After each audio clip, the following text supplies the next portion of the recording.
Hello જી, good morning. Welcome to exam today.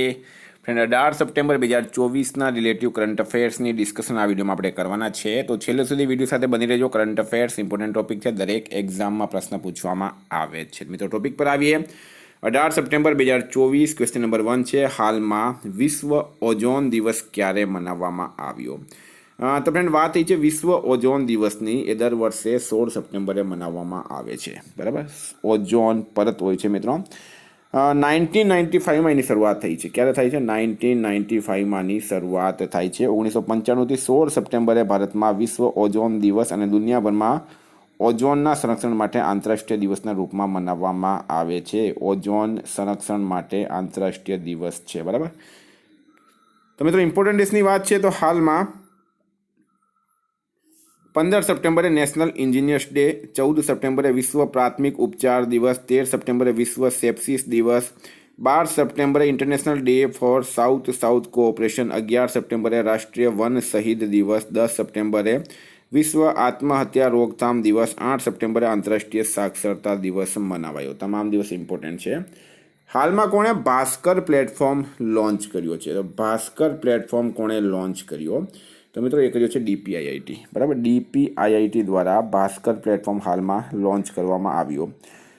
પહેલાં મિત્રો વાત કરું તમને ભાસ્કરનું ફૂલ ફોર્મ શું છે, તો એ છે Bharat startup knowledge access registry.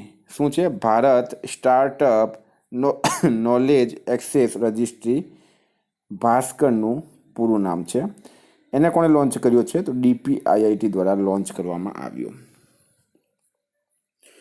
ગુજરાતમાં કયા સ્થળે ભક્ત કવિ નરસિંહ મહેતા આંતરરાષ્ટ્રીય સંશોધન કેન્દ્રની સ્થાપના કરવામાં આવશે?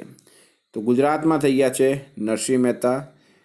નરસિંહ મહેતાનું જે મિત્રો સ્થળ છે એ જુનાગઢ. બરાબર, તો જુનાગઢ ખાતે આંતરરાષ્ટ્રીય સંશોધન કેન્દ્રની સ્થાપના કરવામાં આવશે. નરસિંહ મહેતાના નામ પર નરસિંહ મહેતા આંતરરાષ્ટ્રીય સંશોધન કેન્દ્રની સ્થાપના જુનાગઢ ખાતે કરવામાં આવશે.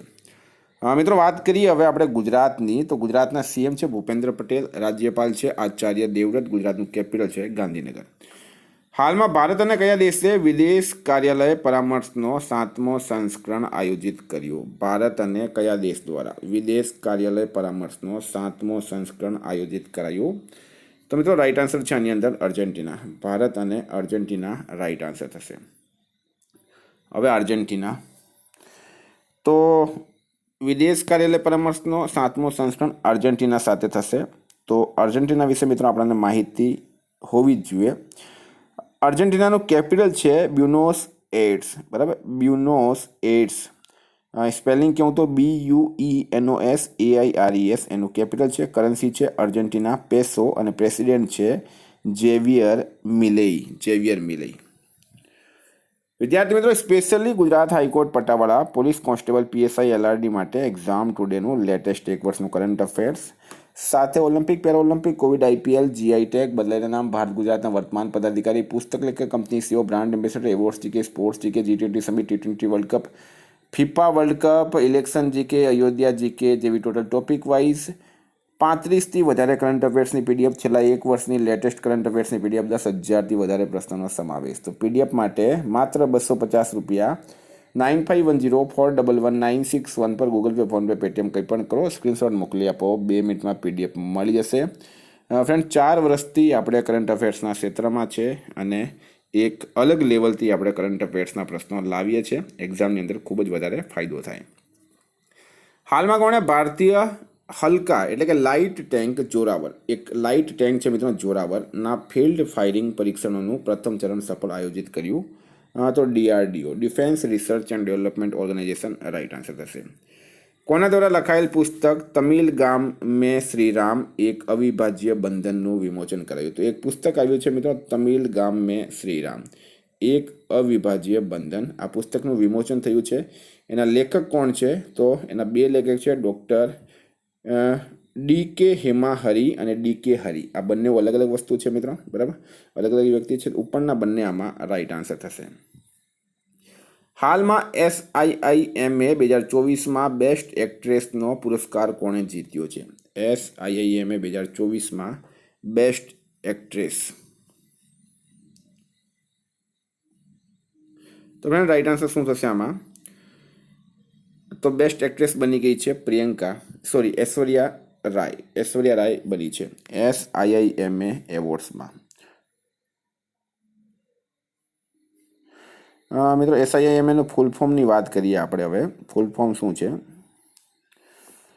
તો south Indian international movie awards એનું ફૂલ ફોર્મ છે, એ પણ યાદ રાખો. હાલમાં કોની SSB એટલે કે સીમા સુરક્ષા બળના મહાનિદેશક તરીકે નિમણૂક કરાઈ છે? SSBના મહાનિદેશક તરીકે નિમણૂક કોની કરાઈ? તો અમૃત મોહન પ્રસાદ રાઈટ આન્સર થશે. અમૃત મોહન પ્રસાદ જે છે મિત્રો રાઈટ આન્સર છે. નિમણૂકની વાત થઈ તો સંસદીય રાજભાષા સમિતિના અધ્યક્ષ બન્યા છે અમિત શાહ. વિનય ગોયલ રાષ્ટ્રીય સ્વાસ્થ્ય મિશન માટે રાજ્ય મિશન નિર્દેશક નિયુક્ત કરાયા. અરુણ ગોયલ ક્રોએશિયામાં ભારતના નેક્સ્ટ રાજદૂત બન્યા. તુહિનકાંત પાંડે નવા નાણાં સચિવ બન્યા છે. BCCIએ અજય રાત્રાને પુરુષ ક્રિકેટ ટીમના મુખ્ય ચેન કરતા બનાવ્યા છે. PM મોદીએ કયા સ્થળેથી વડાપ્રધાન જનમત મિશનનો શુભારંભ કરાવ્યો? તો વડાપ્રધાન જનમત મિશન મિત્રો વેરી વેરી ઇમ્પોર્ટન્ટ પ્રશ્ન છે આ. ખૂંટી ઝારખંડ, બરાબર. ખૂંટી આવેલું છે મિત્રો ઝારખંડમાં. અહીંયાથી PM મોદીએ વડાપ્રધાન જનમત મિશનનો શુભારંભ કરાવ્યો છે.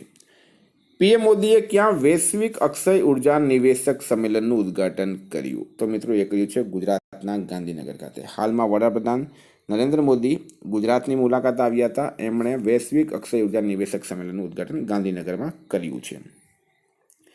હાલમાં કોણે વ્યાપાર અને ઉદ્યોગથી સંબંધિત શિકાયતોના સમાધાન માટે જન સુનવાઈ પોર્ટલ લોન્ચ કર્યું? તો વ્યાપાર અને ઉદ્યોગ આ બંનેથી સંબંધિત શિકાયતોના સમાધાન માટે જન સુનવાઈ પોર્ટલ કોણે લોન્ચ કર્યો? તો રાઈટ આન્સર છે મિત્રો પિયુષ ગોયલ. પિયુષ ગોયલ દ્વારા કરવામાં આવ્યો. સ્ટાર માર્ક કરજો. આ પણ પિયુષ ગોયલ કેન્દ્રીય મંત્રી છે. સ્વચ્છતા હી સેવા અભિયાન 2024 ક્યારથી શરૂ થયું છે? તો સ્વચ્છતા હી સેવા અભિયાન 2024 મિત્રો એ ક્યારથી શરૂ થયું? તો રાઈટ આન્સર થશે આની અંદર 17 સપ્ટેમ્બરથી શરૂ થયું છે. ક્યારથી થયું છે? 17 સપ્ટેમ્બરથી શરૂ થયું છે. Very very important. 8મો ભારત જળ સપ્તાહ ક્યાં શરૂ થયું? 8મો ભારત જળ સપ્તાહ મિત્રો એ ન્યૂ દિલ્હી ખાતે શરૂ થયું. ન્યૂ દિલ્હી રાઈટ આન્સર થશે. ભારતની પહેલી વંદે મેટ્રોનું નામ શું રખાયું? તો હાલમાં ભારતની પહેલી વંદે મેટ્રોની શરૂઆત થઈ છે અમદાવાદ અને ભુજ વચ્ચે. એનું નામ મિત્રો હવે નમો ભારત રેપિડ રેલ રાખવામાં આવ્યું નરેન્દ્ર મોદીના નામ પર. વડાપ્રધાન નરેન્દ્ર મોદીએ જ એનું ઉદ્ઘાટન કર્યું છે. ક્યોની વચ્ચે છે? અમદાવાદ અને ભુજ વચ્ચે છે મિત્રો. આ અમદાવાદ અને ભુજ વચ્ચે. હવે અમદાવાદથી ભુજ માત્ર 4 કલાકમાં પહોંચી શકાશે. કયા દેશના રંગભેદી વિરોધી કાર્યકર્તા પ્રવીણ ગોર્ધનનું નિધન થયું છે? તો રંગભેદી વિરોધી કાર્યકર્તા છે પ્રવીણ ગોર્ધન. મિત્રો રાઈટ આન્સર છે આમાં દક્ષિણ આફ્રિકા, બરાબર. હવે વાત કરીએ આપણે દક્ષિણ આફ્રિકા. તો દક્ષિણ આફ્રિકાનું કેપિટલ છે મિત્રો દક્ષિણ આફ્રિકાના 3 કેપિટલ છે. એક છે કેપટાઉન, બીજું છે પ્રિટોરિયા, ત્રીજો છે બ્લોમફોન્ટેઇન, બરાબર. બ્લોમફોન્ટેઇન. કરન્સી છે રેન્ડ, સાઉથ આફ્રિકન રેન્ડ, અને પ્રેસિડેન્ટ છે હાલમાં સિરિલ રામાફોસા. હાલમાં મિસાઇલ ટેકનોલોજી પર પશ્ચિમી ચિંતાઓ વચ્ચે કોના દ્વારા ચામરાન-1 ઉપગ્રહ લોન્ચ કરાયો? તો મિસાઇલ ટેકનોલોજી પર પશ્ચિમ ચિંતાઓ વચ્ચે ચામરાન-1 ઉપગ્રહ લોન્ચ કરવામાં આવ્યું છે ઈરાન દ્વારા. ઈરાને કર્યું છે. ફ્રેન્ડ ઈરાનનું કેપિટલ છે તેહરાન, કરન્સી છે ઈરાની રિયાલ, પ્રેસિડેન્ટ છે મસૂદ પેજેસ્કિયાન. હાલમાં ઈરાનમાં ફતેમે મોજેરાની પ્રથમ મહિલા સરકારી પ્રવક્તા બની છે. ઈરાન દ્વારા તલાઈ અને નાસિર ક્રૂઝ મિસાઇલોનું અનાવરણ કરવામાં આવ્યું. ઈરાને નૂર 3 ઉપગ્રહને કક્ષામાં પ્રક્ષેપિત કર્યું છે. હાલમાં સલીમા ઇમ્તિયાઝ ICC અમ્પાયર પેનલમાં સામેલ થવાવાળી કયા દેશની પહેલી મહિલા બની? તો સલીમા ઇમ્તિયાઝ ICC અમ્પાયર પેનલમાં સામેલ થઈ છે. પાકિસ્તાનની પ્રથમ મહિલા બની ગઈ છે. મિત્રો પાકિસ્તાનનું કેપિટલ છે ઇસ્લામાબાદ. પાકિસ્તાનના PM છે શહેબાઝ શરીફ અને રાષ્ટ્રપતિ છે મિત્રો આસિફ અલી જરદારી. તો ફ્રેન્ડ વાત કરીએ revision. 17 September 2024 national engineers day ક્યારે મનાવવામાં આવ્યું? 15 સપ્ટેમ્બરના રોજ, બરાબર. દર વર્ષે 15 સપ્ટેમ્બરે કોની જયંતિ હોય છે? M વિશ્વેશ્વરૈયાની. કયા રાજ્યમાં મેડિકલ શિક્ષણનો અભ્યાસક્રમ હિન્દીમાં ઉપલબ્ધ થશે? તો રાજસ્થાન આમાં રાઈટ આન્સર થશે. 2023માં બ્રેસ્ટ કેન્સરથી સૌથી વધુ મૃત્યુ થવા હોય તેવા રાજ્યોમાં ગુજરાત 9મા નંબરે છે. પ્રથમ પર છે ઉત્તર પ્રદેશ. કયા દેશે ઓપરેશન યમન શરૂ કર્યું છે? તો મિત્રો ઇઝરાયલ દ્વારા કરવામાં આવ્યું ઓપરેશન યમન. હાલમાં અમેરિકાએ કયા દેશને 20 કરોડ યુએસડીની સહાયતા કરી છે? તો બાંગ્લાદેશ રાઈટ આન્સર થશે. ચક્રવાતી તુફાન બેનબીકાએ કયા દેશને પ્રભાવિત કર્યા? તો મિત્રો આમાં ફિલિપિન્સ રાઈટ આન્સર થશે. કયા આફ્રિકી દેશમાં 2 ઓક્ટોબરથી એમ્પોક્સ વેક્સિનેશન અભિયાન ચલાવાશે? તો કાંગો રાઈટ આન્સર છે. સરકારી કર્મચારીઓ માટે યુનિફાઈડ પેન્શન સ્કીમ દેશમાં ક્યારે લાગુ થશે? તો 1 એપ્રિલ 2025 રાઈટ આન્સર છે. કયા બેડમિન્ટન ખેલાડીએ લ્યુવેનમાં મહિલા સિંગલ્સનો ખિતાબ જીત્યો? તો અનમોલ ખરબે જીત્યો. અનમોલ ખરબ. હાલમાં ચોથો ગ્લોબલ બાયો ઇન્ડિયા 2024 સંમેલન ક્યાં સફળ સંપન્ન થયું છે? તો ન્યૂ દિલ્હી રાઈટ આન્સર છે. કયો દેશ વૈશ્વિક સાયબર સુરક્ષા ઇન્ડેક્સમાં ટિયર 1 પર પહોંચી ગયો? તો મિત્રો એ ભારત પહોંચ્યો છે. દૂરદર્શને ક્યારે પોતાનું 65મો સ્થાપના દિવસ મનાવ્યો? તો 15 સપ્ટેમ્બર રાઈટ આન્સર થશે. કયા દેશે ઓપરેશન સદભાવ શરૂ કર્યું છે? તો મિત્રો એ પણ ભારતે કર્યું છે ઓપરેશન સદભાવ. હાલમાં અમેરિકાએ કયા દેશના સરકારી મીડિયા આરટી પર પ્રતિબંધ મૂક્યું છે? તો રશિયા રાઈટ આન્સર થશે. રશિયા પર મૂક્યું. બ્રુસેલ્સમાં ડાયમંડ લીગ 2024નો ખિતાબ કોણે જીત્યો? તો એન્ડરસન પીટર્સે જીત્યું છે. કયા દેશે હિજાબ પર પ્રતિબંધ મૂક્યો છે? તો તાજિકિસ્તાને મૂક્યો. ફ્રેન્ડ, ગઈકાલે તમને પ્રશ્ન પૂછાયું, હાલમાં કેન્દ્રીય ગૃહમંત્રી અમિત શાહે કોને રાજભાષા કીર્તિ પુરસ્કાર આપ્યો છે? તો રાઈટ આન્સર હતું વી શ્રીનિવાસ. આજનો પ્રશ્ન છે, હાલના ઉપરાષ્ટ્રપતિ જગદીપ ધનખડે ક્યાં સંવિધાન મંદિરનું ઉદ્ઘાટન કર્યું? એનો જવાબ તમારે કમેન્ટ બોક્સમાં જણાવવાનો. વિદ્યાર્થી મિત્રો, વોટ્સઅપ અને ટેલિગ્રામની લિંક ડિસ્ક્રિપ્શન બોક્સમાં આપેલી છે. પીડીએફ માટે 9510411961 પર કોન્ટેક્ટ કરો. Thank you.